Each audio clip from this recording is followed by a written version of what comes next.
Communauté des leaders, entrepreneurs de Guinée-Bissau, entrepreneurs d'Afrique. Ceux qui nous ont précédés dans le monde du business, ceux qui nous ont précédés dans le monde des affaires. Ce que nous avons pu recevoir de comme inspiration, c'est la capacité de résilience. C'est la capacité de supporter les chocs. C'est la capacité de tenir devant les situations qui parfois paraissent inadmissibles pour le néophyte ou pour le non-initié de la secte des bâtisseurs, entre parenthèses.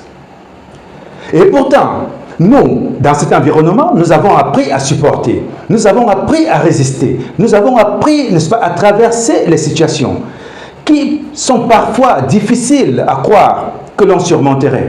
Nous les avons surmontées. C'est sur cette note que je viens vous souhaiter bienvenue. Tout le plaisir est pour moi de vous présenter ce numéro 8 de Vision Guinée-Bissau. Sans toutefois cesser de le rappeler, Vision Guinée-Bissau est un programme sur investir et s'installer en Guinée-Bissau qui vise à retracer l'actualité sur une semaine en Guinée-Bissau. Et passons donc à l'actualité de la semaine du 1er au 7 septembre 2025. Qu'est-ce qui s'est réellement passé en Guinée-Bissau? Qu'est-ce qui s'est déroulé au cours de cette semaine?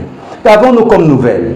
Et à l'intérieur de ces nouvelles, allons-y chercher en tant qu'entrepreneur, en tant qu'homme d'affaires, en tant que businessman, en tant qu'investisseur, qu'est-ce qui s'y trouve comme opportunité d'affaires? Qu'est-ce qui s'y trouve comme opportunité de business? Bienvenue sur la planète Investir et s'installer en Guinée-Bissau. Permettez-moi, avant de passer à l'actualité de la semaine, de remercier, n'est-ce pas, tous les spectateurs et tous les invités qui ont participé à nos différents lives.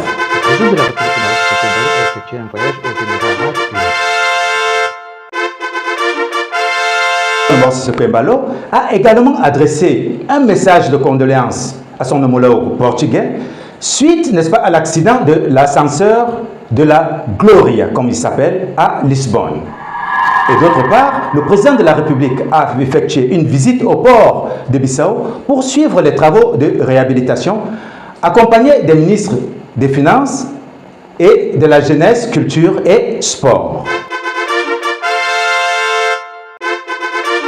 Le Premier ministre Brahima Camara, victime d'un malaise lors de la cérémonie de prestation de serment des membres du Conseil d'État, nous l'avions déjà informé dans nos précédentes diffusions, et qui avait été évacué manu militari au Sénégal pour suivre des soins, semble se porter à merveille selon les informations que nous recevons.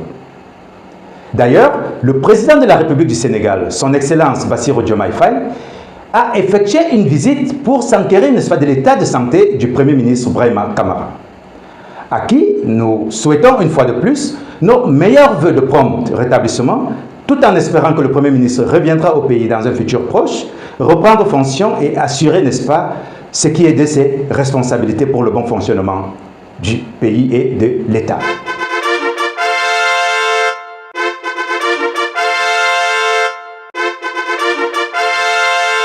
Dans l'agenda du gouvernement et des ministres, commençons par la santé publique.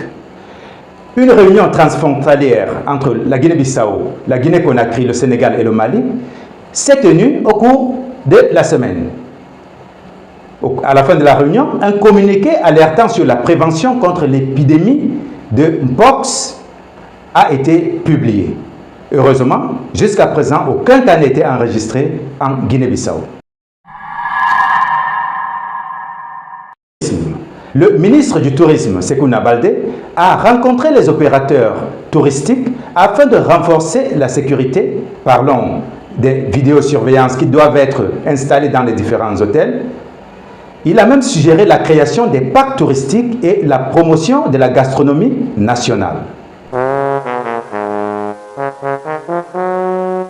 Dans le domaine de l'industrie, le ministre Florentino Dias a reçu le chef adjoint de la mission de l'Union européenne. Dans le domaine des transports, le ministre Marciano Silva Barbero a participé à la conférence sur l'industrie maritime durable à Jeddah. C'est en Arabie Saoudite. Dans le domaine de la pêche, le ministre Abel da Silva Gomes a visité le navire Ilha de Caravela. Il s'agit, n'est-ce pas, des mécanismes qui sont mis en place pour renforcer, n'est-ce pas, non seulement la vigilance maritime et aussi assurer, n'est-ce pas, une pêche beaucoup plus rentable dans les eaux de la Guinée-Bissau. Parlant du gouvernement en général, le gouvernement a remis à la CNE les kits électoraux en vue des élections du 23 novembre 2025. Pendant ce temps, à Gabou, la gouverneure Elisa Tavares Pinto a appelé le secteur privé à soutenir l'agriculture pour lutter contre la faim et la pauvreté. Les entrepreneurs se sont montrés disponibles, n'est-ce pas, pour cette initiative. L'Institut national des statistiques a lancé une plateforme de recrutement pour le recensement général de la population et de l'habitat. Le programme des Nations Unies pour le développement renforce son soutien à l'entrepreneuriat et aux microfinances. Dans le secteur de l'éducation, l'Université Amilcar Cabral et l'Université Jean Piaget ont été intégrés, n'est-ce pas, au réseau REALP. Allons-y voir au Portugal avec la situation des étudiants bissau-guinéens qui furent bloqués à l'aéroport. Les étudiants en question ont été autorisés à entrer après vérification de leurs inscriptions auprès des différentes universités et écoles supérieures auxquelles ils devront fréquenter.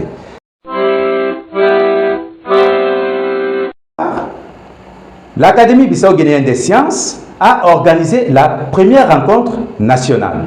Boé, c'est à l'extrême est de la Guinée-Bissau, où une femme enceinte en danger a dû payer 40 000 francs CFA pour être transportée à Gabou, le chef-lieu provincial, où se trouve l'hôpital régional. Et cela, n'est-ce pas, révèle de graves défaillances du système de la santé.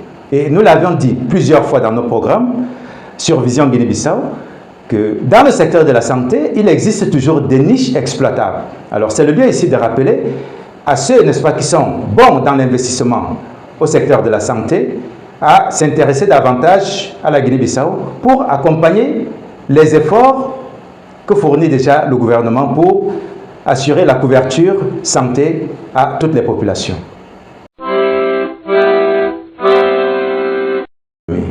Allons dans la région de Oyo, où 16 coopératives renforcent leur partenariat avec les institutions nationales pour accéder au financement et à la formalisation. Dans le domaine de la culture et de la musique,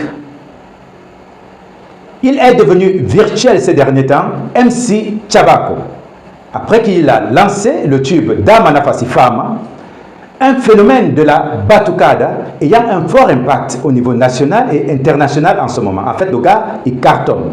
Damanafasi Fama, ina finji finji, ina jingi jingi, ala mobile na toka, tololo tololo tololo tololo. Damanafasi Fama, ina finji finji, ina jingi jingi, ala mobile na toka, tololo tololo tololo tololo. Dans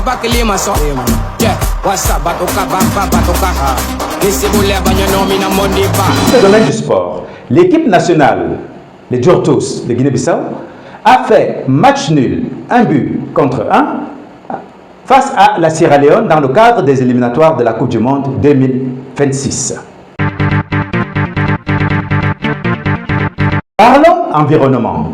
Le parc naturel des lagunes de Koufada a lancé une mission de repeuplement forestier à Bouba.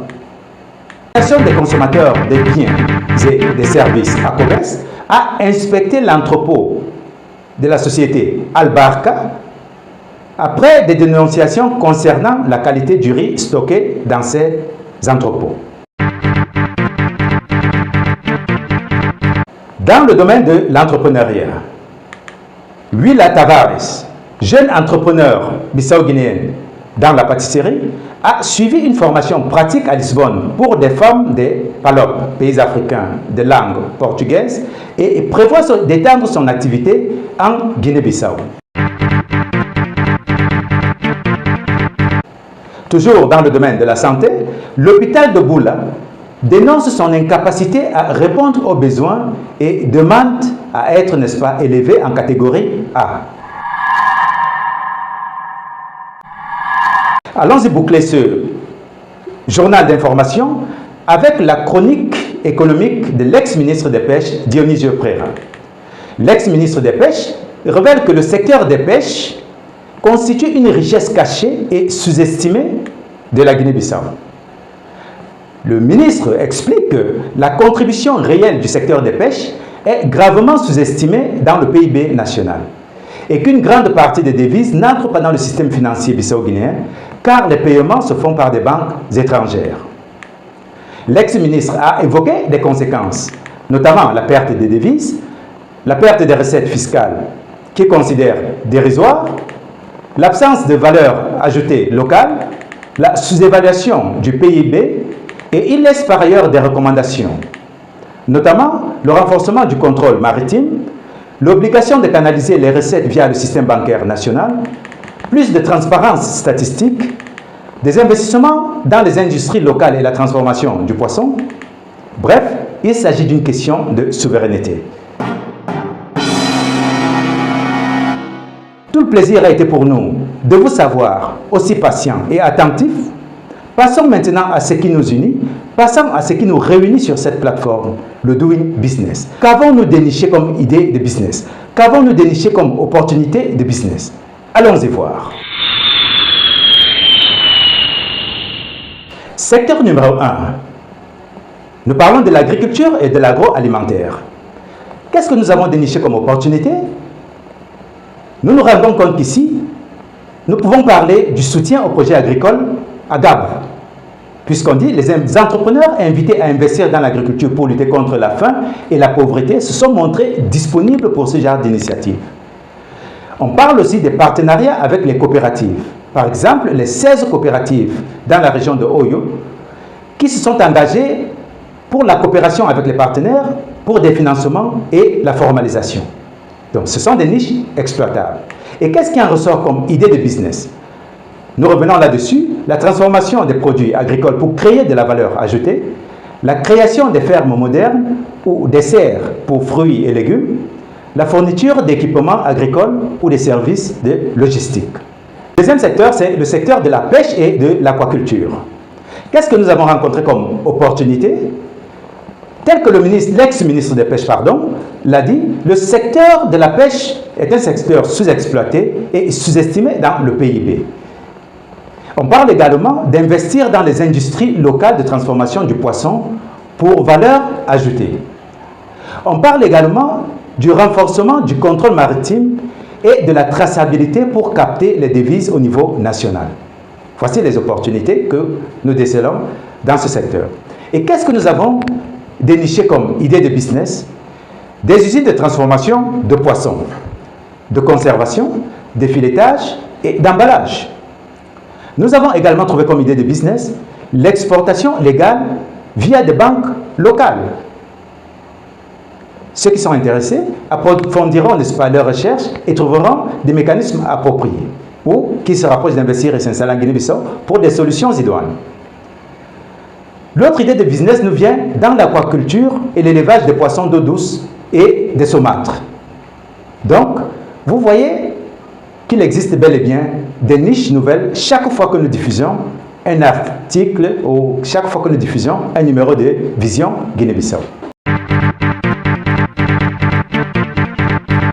Secteur numéro 2, nous parlons de la pêche et de l'aquaculture. Allons-y voir les opportunités de business. En effet, le secteur est sous-exploité, tel que l'a révélé l'ex-ministre des Pêches, et d'ailleurs sous-estimé dans le PIB. C'est l'ex-ministre qui le révèle. L'investissement dans les industries locales de transformation du poisson pour valeur ajoutée. Le renforcement du contrôle maritime et la traçabilité pour capter les devises au niveau national. Voilà des opportunités. Et qu'est-ce que nous avons déniché comme idée de business? La création d'usines de transformation du poisson qui feront dans la conservation, le filetage ou l'emballage. Nous pensons également à l'exportation légale du poisson à travers des banques locales. Nous pensons également à l'aquaculture et l'élevage de poissons d'eau douce ou saumâtres. Ça, ce sont des idées de business que nous avons détectées dans ce deuxième secteur. Secteur numéro 3, la santé et les services médicaux. Qu'est-ce que nous avons trouvées comme opportunités de business. On nous révèle ici de faibles capacités hospitalières. Par exemple, l'hôpital de Boula, avec l'incapacité à répondre aux besoins. On parle du transport sanitaire déficient. Par exemple, le coût élevé pour les patients. On parlait de cette dame qui a payé 40 000 francs pour partir, n'est-ce pas, de la localité de Boé à l'hôpital provincial de Gab. Et qu'est-ce que nous avons trouvé comme idée de business dans ce secteur? Nous revenons encore là-dessus. Des cliniques privées conformes aux normes, n'est-ce pas, exigées par le ministère de la Santé, ou des centres spécialisés. Les services de transport médical d'urgence, des laboratoires d'analyse et des pharmacies modernes. On parle également de la formation et équipement pour le personnel médical. Voici des idées de business que nous avons également dénichées dans ce secteur, qui est le secteur de la santé et des soins médicaux. Quatrième secteur, le secteur du tourisme, de la culture et des loisirs. Qu'est-ce qu'on rencontre ici comme opportunité de business? Le secteur est vaste puisque chaque fois que nous revenons dans ce secteur, nous revenons avec de nouvelles niches, avec de nouvelles idées de business. Aujourd'hui, nous parlons de 3 idées de business qui sont des agences de voyage et des circuits culturels, des hôtels, lodges écologiques et des services de restauration, l'organisation de festivals ou événements musicaux internationaux. Ça peut bien. Le secteur de l'éducation et la formation. Nous revenons toujours là-dessus, parce que chaque fois que nous revenons dans un secteur, soyez plutôt attentifs. Les secteurs peuvent revenir régulièrement, mais les niches peuvent être différentes, parce que dans un secteur, il existe des milliers de niches. Et chaque fois, nous pouvons révéler une nouvelle niche. Donc, si vous considérez juste le secteur, il est bien probable que vous passez à côté de la niche qui a été révélée dans ce secteur. Qu'est-ce que ce secteur nous révèle ici comme opportunité? Nous avons suivi la question des universités intégrées au réseau réel, avec des possibilités, des programmes ou d'échanges et de formation. Nous parlons, n'est-ce pas, du soutien au renforcement des compétences locales, par exemple, la formation dont la jeune entrepreneur a suivi à Lisbonne. Et qu'est-ce qui apparaît ici comme idée de business? Ici, les idées de business qui nous paraissent sont des centres de formation professionnelle et technique. Nous l'avons déjà dit ici plusieurs fois et le besoin demeure parce que nous parlons d'un marché et dans un marché, la première chose, c'est d'avoir du personnel qualifié, du personnel formé. Secteur numéro 6, nous parlons du transport et de la logistique. Qu'est-ce que nous apprenons comme opportunité de business dans ce secteur? Nous avons parlé des transports maritimes durables, notamment le développement de la flotte et des services portuaires. Nous avons également parlé du transport sanitaire et logistique agricole à améliorer. Donc, qu'est-ce qui nous vient comme idée de business dans ce secteur? Le service de fret maritime et transport de marchandises. Nous savons bien que des efforts sont en train d'être faits. Nous avons déjà le navire centenaire Amilcar Cabral qui relie déjà Bissau à l'île de Bouba. Nous avons d'autres initiatives de transport maritime qui sont présentes et d'autres qui sont en création. Mais cela ne suffit pas. Quand on regarde la densité, n'est-ce pas, de la business dans ce secteur, nous allons parler du fret maritime, du transport des marchandises, parce que nous savons déjà que les zones insulaires sont nombreuses en Guinée-Bissau et il existe effectivement une forte population dans ces zones. Donc, malgré la présence du navire centenaire Amilcar Cabral qui relie déjà Bouba à Bissau, ce n'est pas suffisant. Il y a bien d'autres initiatives de transport maritime qui existent et qui sont en cours d'exécution. Mais tenons compte, n'est-ce pas, de la densité du transport public modernisé. C'est quelque chose qui demande encore, n'est-ce pas, des investisseurs au niveau de la Guinée-Bissau. Nous avons des agences de voyage, mais ces agences de voyage ne sont pas encore arrivées au niveau où elles nous produisent, n'est-ce pas, la qualité du voyage que certains, n'est-ce pas, certains voyageurs aimeraient, parce que ce n'est pas tout le monde, que certains voyageurs aimeraient, et je suis d'ailleurs sûr que la plupart des voyageurs aimeraient voyager dans de meilleures conditions. Ceux qui sont déjà là, ils essaient de faire avec leurs moyens. C'est vrai que nous avons quelques difficultés au niveau des voies de circulation, Mais avec des véhicules adaptés à notre contexte, vous pouvez toujours vous en sortir. Numéro 7. L'industrie et le commerce. Ici, nous avons dégagé également des opportunités de business. Tout à l'heure, nous parlions des partenariats avec l'Union européenne. Effectivement, la rencontre entre le ministre de l'Industrie et la représentante de l'Union européenne dans le secteur industriel. Nous parlons également de l'inspection et le contrôle de qualité. Par exemple, l'Association des consommateurs de biens et services ACOBES qui s'est rendue dans les entrepôts de la compagnie Albarca pour aller inspectionner le riz qui s'y trouve. Donc, ici, il existe un besoin d'entreprise fiable. Donc, qu'est-ce que nous en tirons comme idée de business? Les petites et moyennes entreprises industrielles peuvent se lancer dans la transformation locale pour éviter l'importation du riz. Parce qu'il se cultive déjà, mais parfois, il est peu consommé parce qu'il n'y a pas de solutions de transformation efficaces pour que le riz arrive dans les ménages propres. C'est vrai, il y a déjà des initiatives sur place dans ce sens, mais si l'importation continue, c'est parce que le besoin demeure. On parle également d'entreprises de contrôle de qualité et de certification de produits. Nous sommes soucieux à ce niveau. Il faut, n'est-ce pas, du contrôle de qualité. Il y a déjà des structures de contrôle de qualité qui sont là, j'en connais plusieurs, et des structures, n'est-ce pas, de certification de produits doivent être installées en Guinée-Bissau. Récemment, un atelier se tenait dans un hôtel de la place à ce sujet. Nous parlons d'investissement dans l'emballage, dans la fabrication et la distribution. Là où on produit, on emballe. Et là où on produit, on fabrique. Et quand c'est fabriqué, on doit distribuer. Donc, vous comprenez directement que sur cette chaîne de valeur, il y a de l'espace pour tout le monde. Parce qu'il y a la production, il y a de la fabrication et il y a de la distribution. À chacun de voir dans quelle niche investir son paquet. Secteur numéro 8. Nous parlons de l'environnement et de l'énergie. Quelles sont les opportunités de business à ce niveau? Nous avons parlé du repeuplement forestier et de la protection des zones naturelles. Par exemple, nous parlons du parc naturel des lagunes de Koufala. Nous parlons également du besoin d'énergie durable pour les zones rurales et surtout pour les industries, parce que nous parlons tout à l'heure des industries de transformation. Elles doivent automatiquement être alimentées avec des sources d'énergie. Donc, qu'est-ce qui apparaît ici comme idée de business? Nous voyons ici des projets d'écotourisme et de conservation. Nous en avons déjà parlé. Nous voyons également de la production d'énergie solaire ou hydroélectrique à petite échelle. C'est vrai, il y a des structures qui le font déjà, et nous en connaissons, qui sont même déjà bien installées, mais, je dis toujours mais, pourquoi? Parce qu'il y a des réserves à émettre.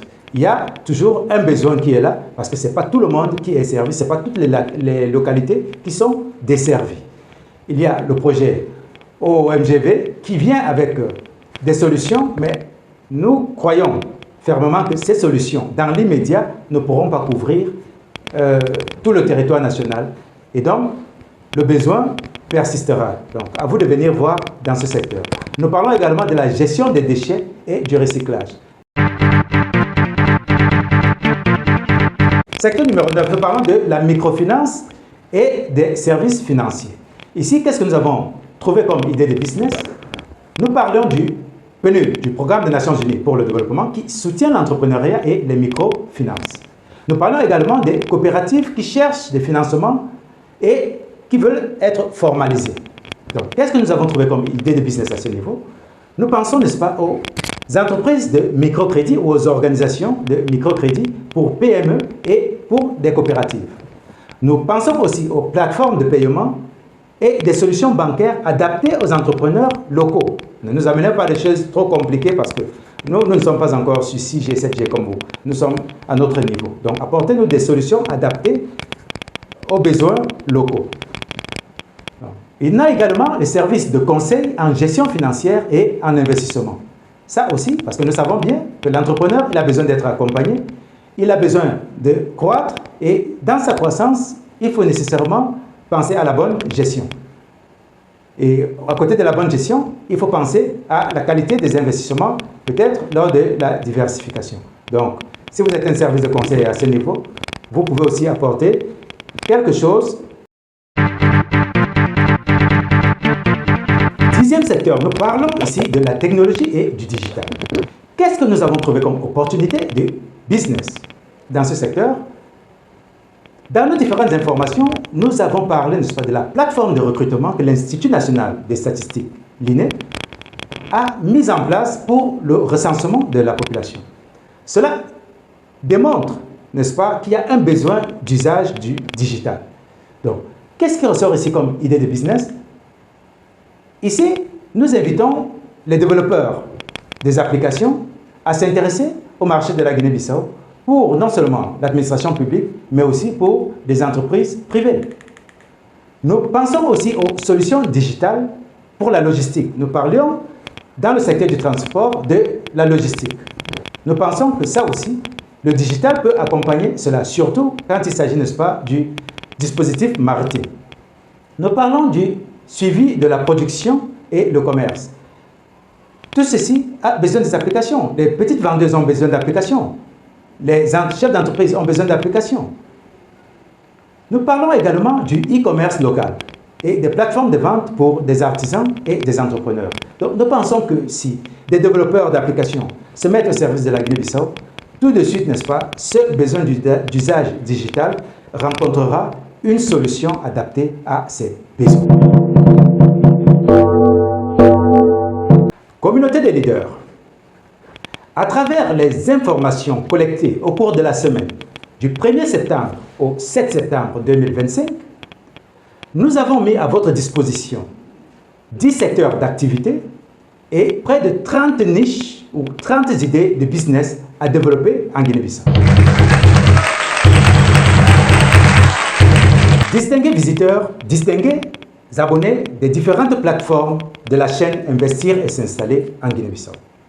Tout le plaisir a été pour moi de vous présenter ce 8e numéro de Vision Guinée-Bissau, au cours duquel, à travers les informations collectées au cours de la semaine du 1er septembre au 7 septembre 2025, nous vous avons sorti 30 idées de business issues de 10 secteurs d'activité.